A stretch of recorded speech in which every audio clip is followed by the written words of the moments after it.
we know it's not real, but it's our thoughts that provoke emotions that make us believe that they're real. And that is where addictions can take form.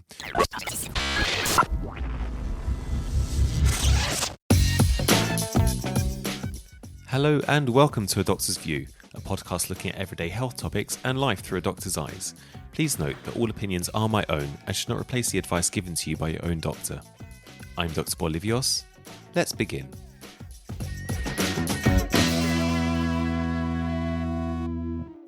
Hello everyone, welcome to Doctor's View. I'm Dr Bolivios. Apologies for the lack of episode last week, but I was on a very small break, but I'm back now. And if you're new to the show, welcome. And if you are a long-time listener, then welcome back.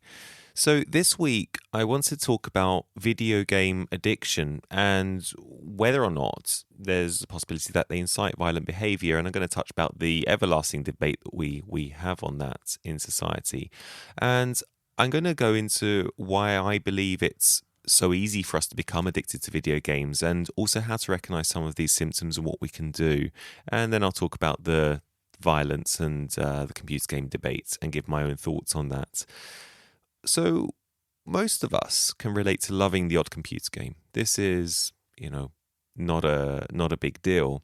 And this is actually why I wanted to go into this, because it's become quite a fundamental part of our everyday life, everyday society and enjoyment. It has been for generations to some extent, albeit computer games have become much more rich and enthralling and graphically superior, and that helps make them more and more addictive and more enjoyable to play to some extent, but that's debatable too. Following on from a previous podcast where I was discussing how our psychology works with the wonderful Dr Giles P. Croft, he was talking about how we allow our thoughts to determine our feelings and how difficult it can be to differentiate between the two.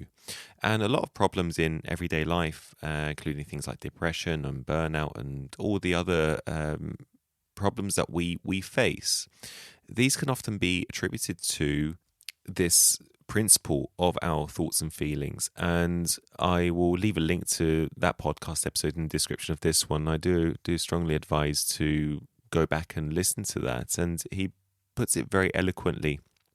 And why do I bring this up now? Well, it's actually very relevant. And in the case of computer games, the immersive world that we find ourselves in when we play these computer games, they evoke such strong emotions that we can find ourselves feeling like it is real. And this is fine in small doses. And we have the very same process when we cry whilst reading a sad book or jump when we see a horror film. We know it's not real, but it's our thoughts that provoke emotions that make us believe that they're real. And that is where addictions can take form.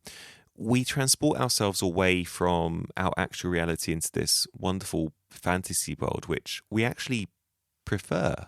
It's like a drug abuser who's looking for their next high to elevate them to a different world. A computer game addict is looking to stay in that virtual world that is essentially created for them with pixels on a screen. It might not be real, but we think it's real. And this is why people suffer addictions with things like pornography or chat lines, etc. The emotions that they have whilst watching or listening to that content, it feels so real that it can lead them to believing that this is real and they want more of that world. And fundamentally, we're all human. We all chase dopamine. We all want that rush. And everything we do in life evokes some form of emotion. And it could be playing a computer game, it could be driving a car quickly, it could be whatever it may be. We do it to evoke an emotion. We want that dopamine release. And so this brings us to computer game addiction. I do love the odd computer game. They're fun and they're designed to be fun. They can bring family and friends together with games like Mario Kart and GoldenEye, for those who remember that on the Nintendo 64, still the best first-person shooter of all time. And yes, I remember buying GTA 5 many years ago and playing it for days until I completed it, until there was nothing left to do in the game. And if anyone from Rockstar Games is listening, if you could hurry up and release GTA 6, it would be very much appreciated. But I've never been addicted to computer games for more than a few days. I think I was able to recognize when too much was too much, and plus I found it was very expensive to buy new games. But I can easily see how someone can become addicted very, very easily. It does transport you into another world, puzzle solving, or just the idea that you can be someone else as a form of an avatar, for example.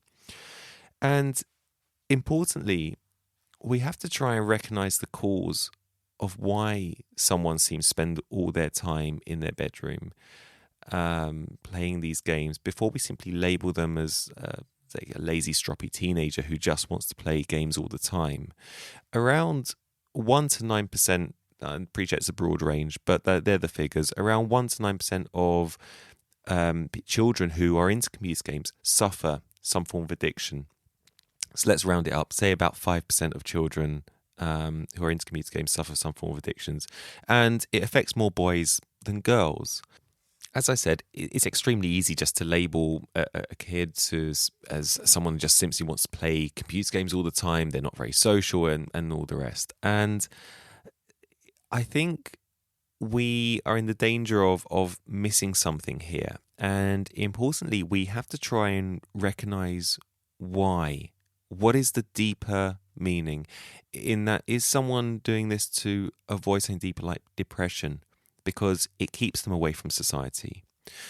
A child or teenager might be insecure and they might find it easier to hide behind that avatar and behind a microphone.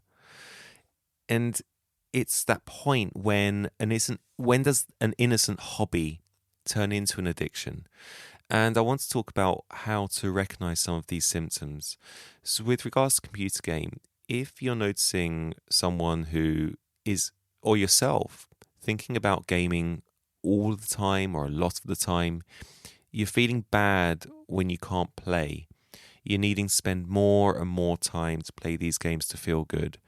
And this is very similar to a drug addiction. Initially, you don't need a lot of a substance to provide the same high, and as time goes on, you need more and more of it. There's things like not being able to quit or even play less. There's not wanting to do anything else other than play computer games, and that includes things that you used to like before. And I think that's quite a big one with any addiction. You stop doing the things that you used to enjoy and replace it for this one new thing. You may suffer from problems at work, school, or home life just purely because of gaming. Maybe missing homework deadlines, maybe calling in sick to work. All these things. Also playing despite these problems. You may find lying to people close to you about how much time you spend playing, and this is often seen in alcoholics or people that I see it all the time in patients when I ask them how much they smoke, how much they drink. I guarantee it's nearly always a lie. It's always more than what's being told to me. Also, you may find using gaming to ease bad moods and feelings. So if you notice that when someone's being sad or upset, they go straight to their computer or PlayStation or whatever it may be, it may be in a good way of releasing some of that stress. But at the same time, if this is always happening, it could be a sign of an addiction. So if you or someone you know has these symptoms or are worried about video game addiction, there are things that can be done. These are mainly in the form of therapy and CBT, cognitive behaviour therapy. And your GP can help advise you on where to seek this help from, or they can help refer you on. In the meantime, recognizing that there is a problem is actually the first step, and trying to wean down the number of gaming hours that you're spending is a start.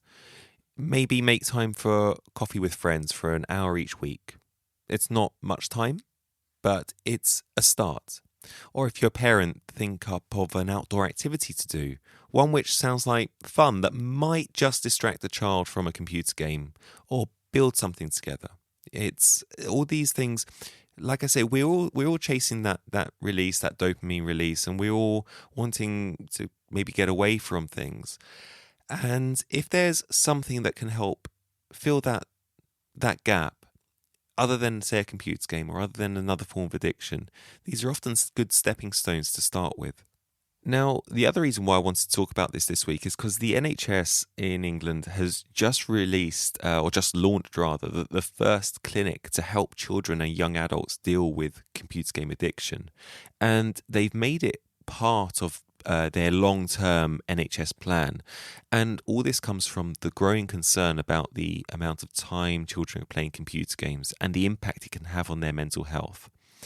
And this brings me on to the other side of this conversation, which was the everlasting debate as to whether or not violent video games cause violent behaviour, even to the extent that mass shootings have been blamed on them.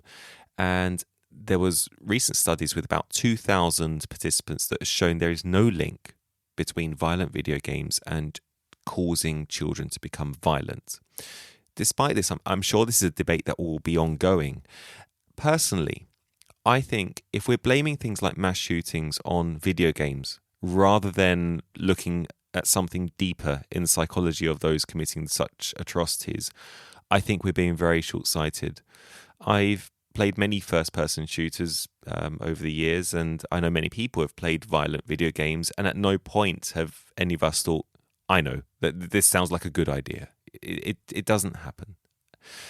Another telling piece, which was actually published in the New York Times quite recently, I found to be quite profound. I'm quoting here. If video games did indeed cause some mass shootings, one might expect such events to be common in Japan or South Korea. Both countries spend more per capita on video games than the United States and have a huge video game community. Japan is home to video game makers like Nintendo, Sega, and Sony, while South Korea has highly developed competitive video game industry. But Japan and South Korea, both of which have very strict laws limiting gun ownership, have among the lowest rates of violent crime in the world, and mass casualty shootings are quite rare. So that's a quote from the New York Times. Now, I'm not going to go into the gun law debate at all. That's not what this show's about. But what that, and indeed the evidence does show, is that blaming things like mass shootings on computer games is really quite dumb. And those who argue the contrary have to be sure to themselves, if they were to ask themselves, if computer games didn't exist, would those people have never carried out such atrocities or violent crimes? Personally, I don't think I could convince myself of that. I'm pretty sure that whether or not computer games existed or not, those crimes would still be committed by evil people for a number of different reasons, a number of different psychological reasons. And I really think it would be a bold person that would admit to the contrary of that. I believe there's something far more fundamentally wrong with someone who chooses to do and carry out such atrocities. I think blaming it on video games is just a cop-out. That said, it's my opinion. I do believe that exposing children to things that their minds are not quite mature enough to differentiate from reality, and this goes back to where we started, can cause harm, and it can be in the form of bad dreams, sleepless nights, phobias, and that's why video games, like films, have age ratings on them.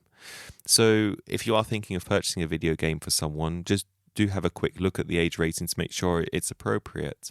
So the main message for this episode is, if you do think that yourself or a loved one does have a computer game addiction, before they're simply labelled, and try and identify if there's another cause for this addiction.